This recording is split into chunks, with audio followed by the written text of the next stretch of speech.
नमो नमः प्रिय छात्राः। श्रेयालये संस्कृतकक्षायां भवतां भवतीनां च सर्वेषां सर्वासां च हार्दिकम् अभिनन्दनमस्ति।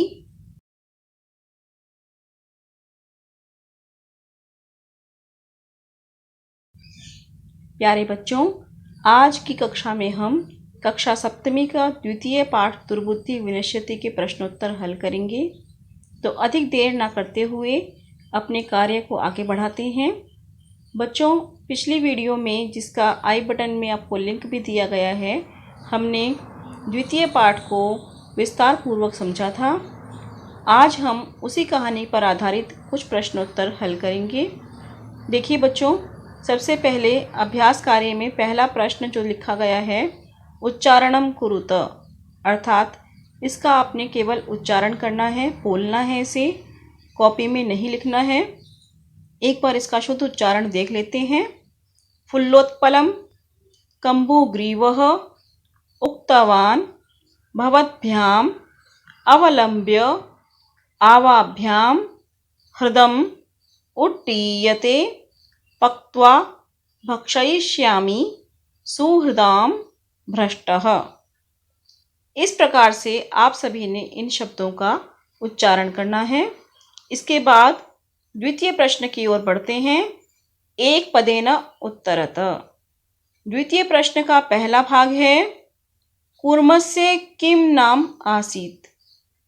बच्चों, जैसा कि निर्देश दिया गया है द्वितीय प्रश्न में, एक पदेन उत्तरत, अर्थात एक ही शब्द में हमें उत्तर देना है।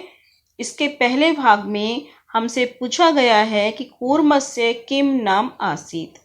आप सभी को पता है, कहानी आप सभी ने पढ़ी है। पाठ में शुरू में ही, प्रारंभ में ही दिया गया है कछुए का नाम क्या था, तो आप उसे लिखेंगे। आप सभी को पता है क्या नाम था कछुए का। कूर्मस्य नाम किम आसीत् कम्बुग्रीवः। तो यहाँ पर हम उत्तर में लिखेंगे कम्बुग्रीवः, जैसा कि आपकी स्क्रीन पर आपको नज़र आ रहा है। आपने केवल एक ही शब्द में इसका सही उत्तर लिखना है, कम्बुग्रीवः। इसके बाद अगला प्रश्न है ख, सरसतीरे के आगच्छन्। सरसतीरे अर्थात सरोवर के किनारे, तालाब के किनारे, के आगच्छन् कौन आए। तो कौन आए थे बच्चों तालाब के किनारे। पाठ के अनुसार कहानी में बताया गया है शुरू में ही कि मछुआरे आए थे तालाब के किनारे। तो मछुआरे को हम संस्कृत शब्द क्या कहेंगे, धीवराह। तो इसका उत्तर क्या बन जाएगा, धीवराह। तीसरा प्रश्न पढ़ते हैं, कूर्मः केन मार्गेण अन्यत्र गन्तुम् इच्छति। कछुआ किस रास्ते से दूसरी जगह जाना चाहता था। तो इसका उत्तर लिखेंगे आकाश मार्गेण, अर्थात आकाश के रास्ते, आकाश मार्गेण। ये आप सभी अपने कॉपी में नोट कर लेंगे। आकाश के रास्ते कछुआ दूसरे स्थान पर, दूसरे तालाब में जाना चाहता था। घ, चौथा प्रश्न, दूसरे प्रश्न का चौथा भाग है, लंबमानं कूर्मं दृष्ट्वा के अधावन्। लटकते हुए कछुए को दृष्ट्वा अर्थात देखकर कौन दौड़ने लगे। तो के का यानी कौन का उत्तर क्या होगा, पौराह, अर्थात नगर निवासी। कहानी के अंतिम अनुच्छेद में बताया गया है कि कछुए को लटकता हुआ देखकर नगर निवासी पीछे पीछे दौड़ने लगे। तो इन्हीं प्रश्नों के उत्तर आप अपने कॉपी में अवश्य लिख लेंगे। और तीसरे प्रश्न की ओर बढ़ते हैं बच्चों। तीसरा प्रश्न देखिए, अधोलिखितानि वाक्यानि कः कम प्रतिकथयति इति लिखत। अर्थात नीचे लिखे हुए वाक्यों को किसने किसको कहा, यह आप लिखें। उदाहरण भी दिया गया है। यथा उदाहरण में देखिए, जैसे कि प्रातः यत् उचितम तत् कर्तव्यम। सुबह जो ठीक होगा वह करना चाहिए, ऐसा दोनों हंसों ने कहा था। और किससे कहा था, कछुए से, कूर्मम प्रति। तो हमें पहले तो ये बताना है वाक्य को पढ़कर कि कह कथयति किसने कहा और उस बात को किससे कहा गया। किसको कही वो बात। तो हम आगे बढ़ते हैं। पहला वाक्य क, अहम भवद्भ्याम सह आकाश मार्गेण गंतुम इच्छामि। मैं आप दोनों के साथ आकाश मार्ग से जाना चाहता हूँ। यह बात किसने कही थी बच्चों? आपको याद होगा यह कछुए ने कहा था, तो हम इसके उत्तर में लिखेंगे कूर्मः। और किसको कहा था? हंसौ प्रति।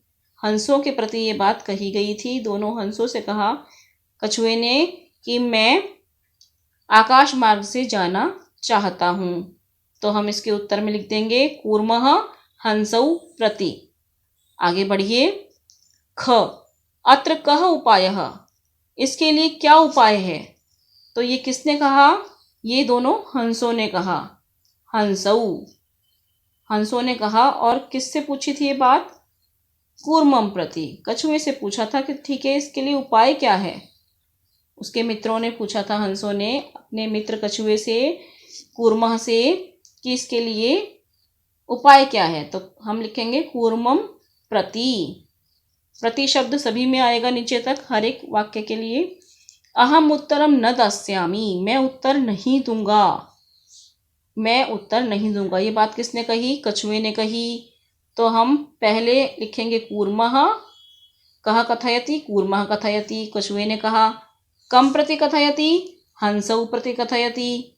हंसों के लिए कहा। दोनों हंसों से बात कही ये कि मैं उत्तर नहीं दूंगा। हंसौ प्रति। इसके बाद अगला है यूयं भस्म खादत। घ को पढ़ेंगे यूयं भस्म खादत, अर्थात तुम सब राख खाओ। ये बात कछुए ने कही। कूर्मः, और किससे कहा उसने? पौरान प्रति। पौराह कौन थे? नगर निवासी। पौरान प्रति, ना में हलंत लगाएंगे और प्रति सभी में लिखा जाएगा बेटा। प्रति शब्द का अर्थ है को। को मतलब हंसों को, कछुए को, नगर निवासियों को, इस तरह। तो इसका आप स्क्रीनशॉट ले सकते हैं और अपने पास आराम से जब समय हो तो नोट कर सकते हैं। आगे चलेंगे, आगे की ओर अगले प्रश्न को देखते हैं। प्रश्न संख्या 4 है। इसमें आपको मंजूषा की सहायता से क्रियापदों को चुनकर वाक्यों को पूरा करना है। मंजूषातः क्रियापदम चित्वा वाक्यानि पूरयत, अर्थात मंजूषा से क्रियापदों को चुनकर वाक्यों को पूरा करें। क्रियापद दिए गए हैं। अभिनंदति, भक्षयिष्यामः, इच्छामि, वदिष्यामि, उड्डीयते, प्रतिवसति स्म। इन सभी के अर्थ को पहले जान लेते हैं बच्चों। अभिनंदति का अर्थ है अभिनंदन करता है या मानता है। पाठ के अनुसार देखें तो अर्थ बैठता है मानता है। भक्षयिष्यामः अर्थात भक्षण करेंगे, खाएंगे। इच्छामि चाहता हूँ या चाहती हूँ। वदिष्यामि बोलूँगा या बोलूँगी। उड्डीयते उड़ रहा है या उड़ रही है। दोनों ही अर्थ बैठते हैं, लेकिन पाठ के अनुसार हम देखते हैं तो उड़ रहा है। सभी अर्थ पुल्लिंग में जाते हैं पाठ के अनुसार। प्रतिवसति स्म अर्थात रहता था। पहला वाक्य हम देखते हैं क। पहले वाक्य को देखिए बच्चों। हंसाभ्याम सह कूर्मोपि, दो हंसों के साथ कछुआ भी। क्या आएगा इसमें? जो हमें मंजूषा में दिया गया है उनमें से क्या शब्द सही है? दोनों हंसों के साथ कछुआ भी क्या कर रहा था? उड़ रहा था। तो यहाँ पर हम क्या भर देंगे? उड्डीयते। उड्डीयते। जब भी आप परीक्षा में इस तरह के प्रश्न को करते हैं तो आपने ये ध्यान देना है कि इस प्रश्न को करते हुए जब भी रिक्त स्थान जो आप भर लेते हैं उसके लिए आपने मंजूषा में से ऐसे कट लगा देना है छोटा सा, जिससे कि आपको ये कुछ बच्चे गलती करते हैं कि एक ही शब्द को कई सारे खाली स्थानों में भर देते हैं। तो ये गलती ना हो आपसे, इसके लिए आप अपनी मंजूषा में से उस शब्द को काट दीजिए कि हमने ये कर लिया है। तो जो रह जाएंगे उन्हीं में से हमने और शब्दों को चुनना है बाकी के वाक्यों के लिए। तो ख, दूसरे वाक्य की ओर चलिए। अहम किंचिदपि न, मैं थोड़ा सा भी, कुछ भी नहीं। क्या कुछ भी नहीं? बोलूँगा। मैं कुछ भी नहीं बोलूँगा, मैं थोड़ा सा भी नहीं बोलूँगा। तो बोलूँगा के लिए शब्द क्या आना चाहिए बच्चों? अभी आपको मैंने मंजूषा के शब्दों के अर्थ को बताया था। हाँ जी, वदिष्यामि बिल्कुल ठीक है। अहम किंचिदपि न, तो यहाँ पर हम लिख देंगे वदिष्यामि, मैं थोड़ा सा भी नहीं बोलूँगा। और जब हम वदिष्यामि रिक्त स्थान में भर देंगे तो हम क्या करेंगे, मंजूषा में से वदिष्यामि शब्द को कट कर देंगे पेंसिल से, जिससे कि ये शब्द हम पुनः किसी और जगह गलती से ना भर दें। ठीक है बेटा, चलिए आगे तीसरे वाक्य की ओर। ग, यह हित कामानाम सुहृदाम वाक्यम न, जो हित चाहने वाले मित्रों की बात को नहीं मानता। तो इसके लिए क्या शब्द आएगा? मानता के लिए अभिनंदती, ये शब्द, ये हम यहाँ पर ग में भर देंगे, अभिनंदती। तो आप सभी अपनी कॉपी में इसे सही सही साथ साथ करते चलेंगे, समझते चलेंगे अर्थ को भी, और हल करते चलेंगे। ठीक है, और जब हमने भर दिया तो हम उसको काट देंगे। फिर देखिए आगे, एकः कूर्मः अपि तत्रैव, एक कछुआ भी वहीं पर रहता था। पाठ के बिल्कुल शुरू में बताया गया हमें, तो ये घ में आ जाएगा, घ में आएगा प्रतिवसति स्म, रहता था। तो यहाँ पर हम इसको भर देंगे। ठीक है, इस स्थान पर प्रतिवसति स्म। फिर है अहम आकाश मार्गेण अन्यत्र गंतुम, मैं आकाश के रास्ते दूसरी जगह जाना। क्या आएगा? दो ही शब्द रह गए, एक इच्छामि और एक भक्षयिष्यामः। भक्षयिष्यामः का अर्थ है खाएंगे, और इच्छामि मतलब चाहता हूँ। तो यहाँ पर सटीक बैठता है इच्छामि, इसको हम यहाँ पर भर देंगे, इच्छामि। आगे चलिए अंतिम वाक्य के लिए। च, वयम गृहं नीत्वा कूर्मं भक्षयिष्यामः, हम घर ले जाकर कछुए को खाएंगे। तो भक्षयिष्यामः शब्द जो एक अकेला रह गया, वही अंतिम खाली स्थान में भरा जाएगा। ये सभी क्रियापदों से हमने रिक्त स्थानों को भरा। बच्चों, आपने एक विशेष ध्यान दिया हो तो क्रियापद की स्थिति हमेशा वाक्य के अंत में ही दर्शाई गई है। पूर्ण विराम जहाँ पर है, फुल स्टॉप के साथ सारे क्रियापद आते हैं। कई बार प्रश्न हमारा बनता है कि क्रियापद बताएं, वाक्य में से क्रियापद को छाटें।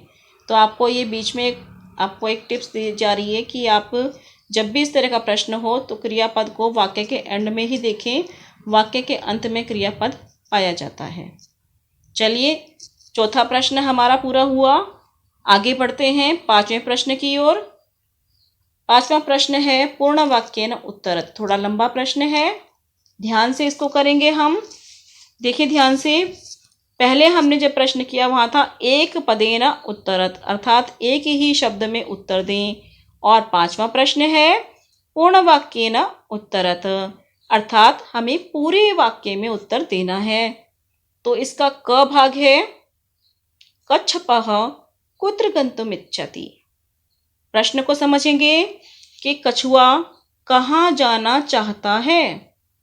कुत्र गन्तुम इच्छति, तो आप सभी को पता है कि कछुआ कहाँ जाना चाहता है। आप बताएंगे कच्छपः कुत्र गन्तुम इच्छति। कच्छपः अन्यम हृदम गन्तुम इच्छति। हमें पूरा वाक्य बताना है बच्चों, और इसका बड़ा आसान तरीका है कि प्रश्न वाले शब्द को हटा देंगे, ये शब्द वाक्य में नहीं आएगा। आगे और पीछे के शब्द एज इट इज़ रहेंगे, और जो क्वेश्चन मार्क है वो पूर्ण विराम बन जाएगा, और कुत्र के स्थान पर शब्द आएगा अन्यम हृदम, यानी दूसरे तालाब में।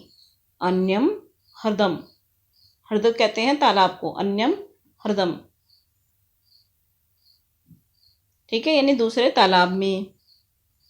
अब देखिए अगला प्रश्न, कच्छपः कम उपायम वदति। कछुआ कौन सा उपाय बताता है। ये थोड़ा सा लंबा है बच्चों। कछुए ने एक उपाय बताया था कि कैसे मैं दूसरे तालाब में जाऊं। तो कच्छपः उपायम वदति, इसके बाद हम यहाँ डैश लगाएंगे और अपने पाठ को खोलेंगे। पेज नंबर पृष्ठ संख्या 6 पर जाएंगे बच्चों। ऊपर से तीसरा पैराग्राफ है, कच्छपः वदति युवाम काष्ठदंडम एकम चंचवा धारयताम। मैं आपके लिए यहाँ पर लिख देती हूँ, वैसे बिल्कुल आसानी से आपको मिल जाएगा पुस्तक में ये प्रश्न का उत्तर। जहाँ चित्र दिया गया है, चित्र के ठीक ऊपर उत्तर है। देखिए, लिखेंगे कच्छपः उपायम वदति डैश करके इन्वर्टेड कॉमास शुरू करेंगे, कोमा के अंदर डालेंगे युवाम काष्ठदंडम एकम धारयताम। तुम दोनों एक लकड़ी के टुकड़े को, एक लकड़ी के डंडे को धारण कर लो, पकड़ लो। काष्ठदंडम एकम चंचुआ धारयताम, यानी चोंच से पकड़ लो। चंचुआ कहते हैं चोंच से, तृतीय विभक्ति है चंचु शब्द में। चोंच से धारयताम अर्थात पकड़ लो। किताब से देख के इस उत्तर को लिख लेंगे आप सभी।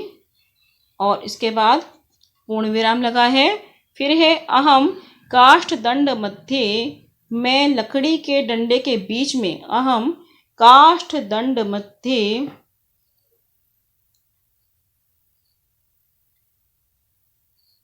युवयोः पक्षबलेन अवलम्ब्य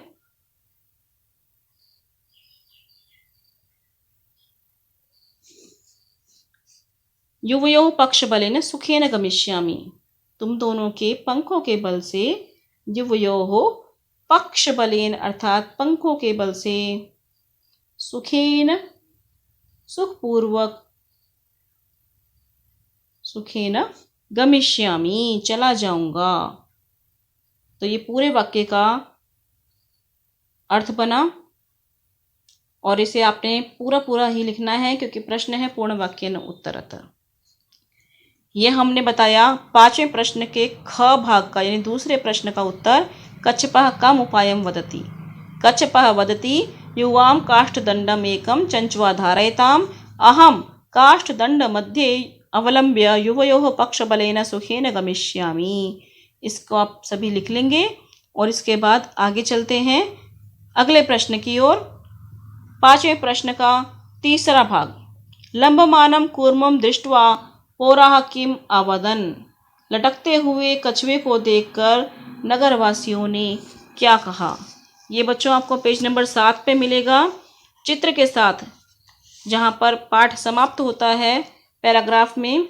ऊपर जहाँ शुरू है अंतिम अनुच्छेद का शुरुआत में देखिए हम लिखेंगे पौराः अवदन्, नगरवासियों ने कहा।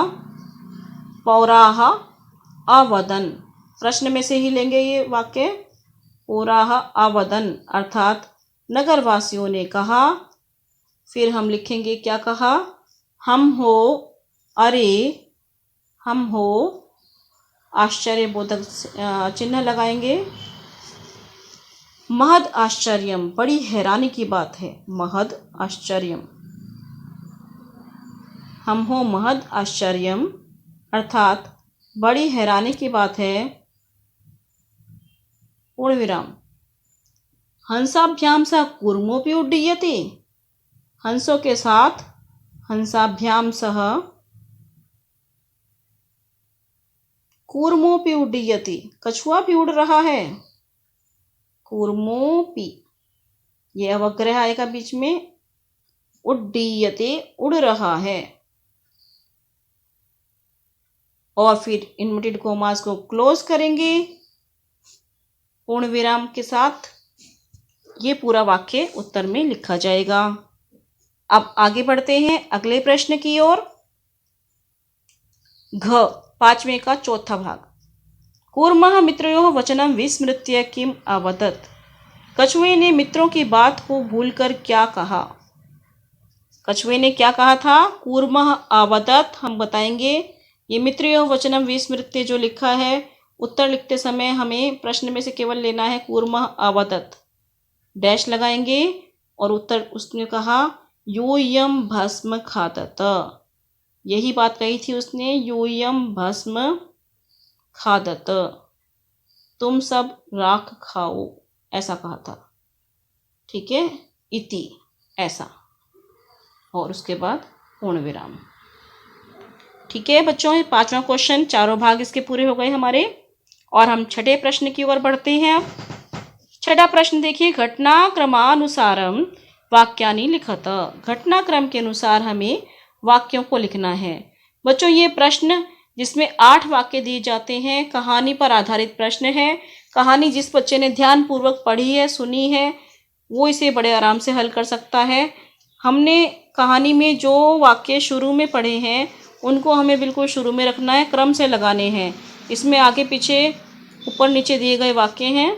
जो घटना लास्ट में हुई है वो इसमें शुरू में दे रखी होती है, जो बीच में हुई है वो लास्ट में दे रखी होती है, जो लास्ट में हुई है वो मध्य में। तो सारे उल्टे पुल्टे वाक्यों को हमने क्रमानुसार, घटना के अनुसार घटनाक्रम से लगाना होता है। इसके लिए हमें क्या करना है, सारे वाक्यों को पढ़ना होता है सबसे पहले।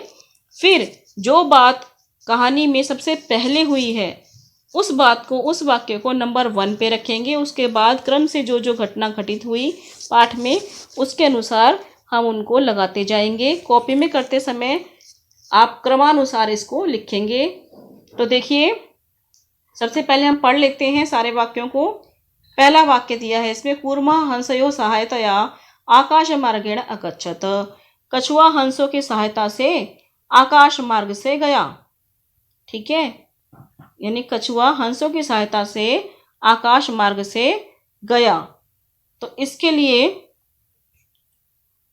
देखिए ध्यान से, सबसे पहले दूसरे वाक्य को फिर पढ़ लेते हैं हम। पौराः अकथयन् वयं पतितं कूर्मं खादिष्यामः। नगरवासियों ने कहा कि गिरे हुए कछुए को हम खाएंगे। ये बहुत बाद में हुआ था, लास्ट में लगभग अंत में। कूर्मा हंसौ च एकस्मिन् सरसि निवसन्ति स्म। कछुआ और दोनों हंस एक ही तालाब में रहते थे। ये वाली बात बच्चों आपको पता है, शुरू में बताई गई थी हमें कि ग जो वाक्य है, तीसरा वाक्य, वो सबसे पहले आना चाहिए नंबर 1 पे, क्योंकि ये घटना सबसे पहले बताई गई है कि वो तीनों एक तालाब में रहते थे। उसके बाद आगे पढ़ेंगे, केचित् धीवरा सरस्तीरे आगच्छन्। कुछ धीवर यानी मछुआरे सरोवर के किनारे आए। ये भी हमें शुरू में ही बताया गया है, तो नंबर 2 पे ये आ जाएगा। उसके बाद देखिए, कूर्मः अन्यत्र गन्तुम् इच्छति स्म। कछुआ कहीं और जाना चाहता था, लेकिन वो क्यों जाना चाहता था वो घटना भी हमें पहले बतानी है। लंबमानं कूर्मं दृष्ट्वा पौरः अधावन्। लटकते हुए कछुए को देखकर नगरवासी पीछे दौड़ने लगे। ये बात तो बहुत बाद में हुई थी। कूर्मः आकाशात् पतितः पौरः मारितश्च।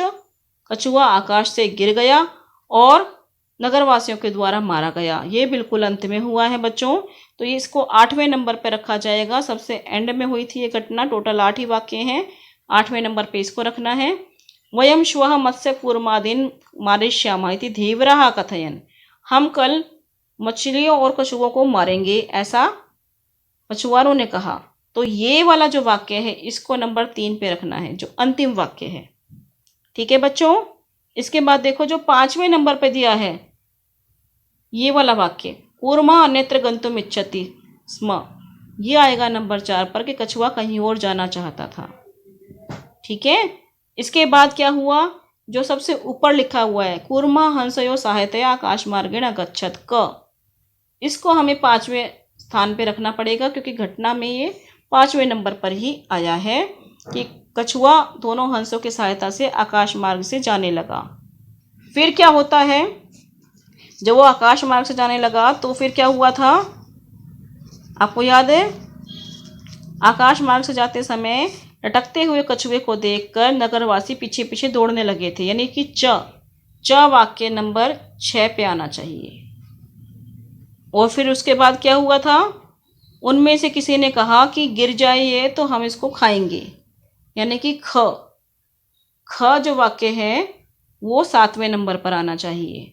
और 8वें नंबर पर अंतिम वाक्य, जो कि कछुआ गिर गया और नगरवासियों के द्वारा मारा गया, ये हम पहले ही लिख चुके हैं 8वां वाक्य। अब जब आप अपने कॉपी में इसे नोट करेंगे तो बच्चों आपने इस तरह से नंबरिंग नहीं करनी है। जिसको नंबर 1 पर लिखा गया है उसको 1 नंबर जिसके सामने है उसको नंबर 1 पे ही लिखना है। दूसरा संख्या जिसके आगे लिखी गई है, क्रम से आप सारे वाक्यों को क्रम से ही लिखेंगे। ठीक है बच्चों, चलिए हम आगे चलते हैं 7वें प्रश्न की ओर। 7वां प्रश्न इस पाठ का अंतिम प्रश्न है। ध्यान से प्रश्न को पढ़ेंगे बच्चों। मंजूषातः पदानि चित्वा रिक्त स्थानानि पूरयत, अर्थात मंजूषा से, सहायता पेटिका से पदों को, शब्दों को चित्वा चुनकर रिक्त स्थानों को पूरा करें। तो शब्द दिए गए हैं मंजूषा में, जलाशयम यानी तालाब, और अचिंतयत सोचा, वृद्धः बूढ़ा, दुखिताः दुखी, कोटरे पेड़ की कोटर में, और वृक्षस्य पेड़ के, सर्पः सांप, आदाय अर्थात लेकर, समीपे अर्थात पास। तो बच्चों इससे पहले भी हमने रिक्त स्थान भरने वाला एक प्रश्न इसी पाठ में किया, तो इसमें भी हम जिस उत्तर को लिखते जाएंगे उस मंजूषा के शब्द को हम काटते जाएंगे, जिससे कि कम शब्द रहेंगे तो आपको बिल्कुल भी संदेह नहीं होगा, सही उत्तर भरते जाएंगे। चलिए शुरू करते हैं कहानी। एकस्य वृक्षस्य शाखासु अनेके काकाः वसन्ति स्म। एक पेड़ की शाखा पर अनेक कौवे, काकाः अर्थात कौवे, वसन्ति स्म रहते थे। तस्य वृक्षस्य रिक्तस्थान एकः सर्पः अपि आवासत। उस पेड़ के रिक्त स्थान में एक सांप भी रहता था। उस पेड़ के किसमें? कोटर में, कोटरे। तो कोटरे शब्द सबसे पहले आ जाएगा, कोटरे, उस पेड़ के कोटर में। कोटर होता है बच्चों, आपने देखा होगा जो बहुत पुराने बड़े बड़े पेड़ होते हैं, वो पेड़ की जो तना होता है उसमें कुछ छेद बनाकर और बिल सा बना लेते हैं, अपने रहने का स्थान बना लेते हैं, तो वो उसको हम कोटर कहते हैं। तो उस कोटर में, पेड़ के एक कोटर में सांप भी रहता था।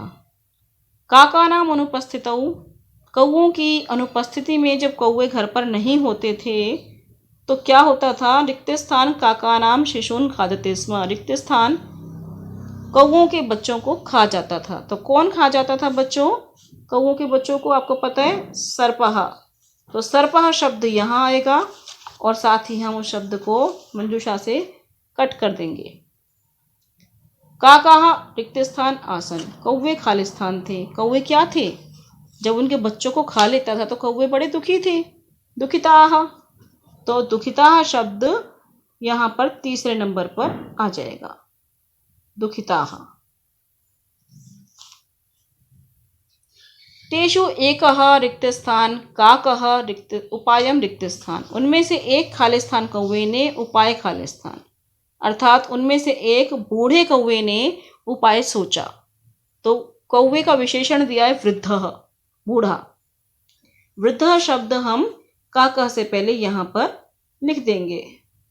उनमें से एक वृद्ध कौवे ने, बूढ़े कौवे ने उपाय सोचा, अचिंतयत। तो अचिंतयत शब्द इस रिक्त स्थान में भर दिया जाएगा। हलंत विसर्ग का ध्यान रखें, अचिंतयत में त में हलंत लगाया जाएगा। फिर है वृक्षस्य रिक्त स्थान जलाशय आसीत, पेड़ के समीप ही एक जलाशय था। जलाशय मतलब तालाब, समीप अर्थात पास। तो समीपे शब्द यहाँ पर लिखा जाएगा। वृक्षस्य समीपे एव, पेड़ के पास ही एक जलाशय यानी तालाब था। तत्र एका राजकुमारी स्नातुम रिक्त स्थान आगच्छति, वहाँ पर एक राजकुमारी नहाने के लिए कहाँ आती थी? जलाशय में आती थी। तो जलाशय यानी तालाब, यहाँ पर जलाशय शब्द इस रिक्त स्थान में भर दिया जाएगा। जलाशयम आगच्छति स्म, जलाशय आती थी। शिलायाम स्थितम तस्याः आभरणम, शिला पर यानी पत्थर पर रखे हुए, स्थितम रखे हुए, तस्याः आभरणम उसके आभूषण को, उसके गहने को, रिक्त स्थान एकः काकः वृक्षस्य उपरि अस्थापयत। फिर से देखिए, शिला पर रखे हुए उसके आभूषण को, उसके गहने को लेकर एक कौवे ने पेड़ के ऊपर रख दिया। तो लेकर शब्द के लिए हमें दो ही शब्द मिल रहे हैं, एक वृक्ष से, एक आदाय, दो ही रह गए। आदाय का अर्थ होता है लेकर, तो उसको हम यहाँ पर भर देंगे आदाय, लेकर पेड़ के ऊपर रख दिया। राजसेवकाः काकम अनुसृत्य, राजा के सेवकों ने कौवे के पीछे पीछे जाकर पेड़ के पास पहुँच गए। वृक्षस्य समीपम अगच्छन्, अंतिम रिक्त स्थान में आ जाएगा वृक्षस्य, पेड़ के समीप पहुँच गए।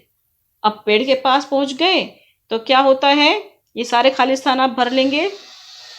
तत्र ते सर्पम, तत्र ते तम सर्पम च मारयन्, और वहाँ पर उन्होंने उस सांप को मार दिया।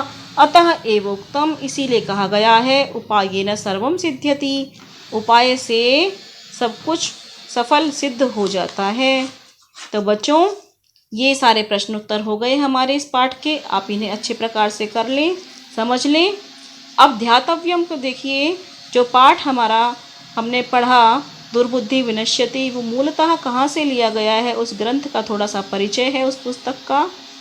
इयं कथा पंचतंत्रमिति ग्रंथात् संपादितम कृत्वा उद्धृता, अर्थात यह कहानी जो हमने पढ़ी ये पंचतंत्रम नामक पुस्तक से संपादित करके, संशोधित, एडिट करके हमें इस पाठ में मिलती है, ली गई है।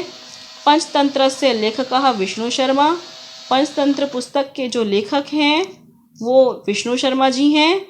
पंचानाम तंत्राणाम समाहारः पंचतंत्रम इति, अर्थात 5 तंत्रों का समूह पंचतंत्र कहलाता है। अतः पंचतंत्रस्य पंचभागाः सन्ति, इसलिए पंचतंत्र नामक पुस्तक के भी 5 भाग हैं। 5 भागों में विभाजित है ये पुस्तक, जिसमें मित्रभेदः, मित्रलाभः, संधि विग्रह, लप्तप्रणाशः, अपरीक्षित कारकंच, इस नाम से, इन नामों से हमें 5 तंत्र पाठ में, पुस्तक के अंदर मिलते हैं। इस पाठ में हमें क्या शिक्षा मिलती है? अस्मिन् पाठे अनवसरे भाषणेन कथम सर्वनाशः भवति इति दर्शितम्, अर्थात इस पाठ में बिना मौके के जो बोलता है उसका किस प्रकार से सर्वनाश हो जाता है, ऐसा दर्शाया गया है। क्वचित मौनम कार्य साधकम भवति, अर्थात कहीं कहीं मौन रहना, चुप रहना भी हमारे काम को सिद्ध करता है, पूरा करता है, सफल करता है। यथोक्तम, जैसा कि कहा भी गया है, विभूषणम मौनम अपंडितानाम, अर्थात विभूषणम मौनम पंडितानाम, यानी पंडितों का, पंडित कहते हैं विद्वान को, विद्वानों का आभूषण, गहना क्या है? मौनम, चुप रहना। और मूर्खो ही शोभते तावत यावत किंचन न भाषते, यावत किंचित न भाषते, जब तक कि कुछ नहीं बोलता तब तक मूर्ख व्यक्ति भी सुशोभित होता है। बोलने पर ही पता चलता है कि मूर्ख है कि विद्वान है। ठीक है, तो कुल मिलाकर इसमें हमें सही समय पर बोलना चाहिए, बिना वजह नहीं बोलना चाहिए, और कभी कभी शांत रहना, चुप रहना हमारे लिए लाभप्रद होता है, ऐसा इसमें दर्शाया गया कहानी में। इस पूरे पाठ का आप खूब अभ्यास करें बच्चों, और आगे के पाठों के लिए, संस्कृत के और अध्ययन के लिए, व्याकरण के अध्ययन के लिए वीडियोस को देखते रहें। चैनल को सब्सक्राइब करें, क्योंकि आपको समय से वीडियो मिलती रहेंगी। ठीक है बच्चों, मिलते हैं और वीडियोस में। तब तक के लिए नमो नमः, शुभमस्तु, ध्यान रखें अपना। धन्यवाद बच्चों।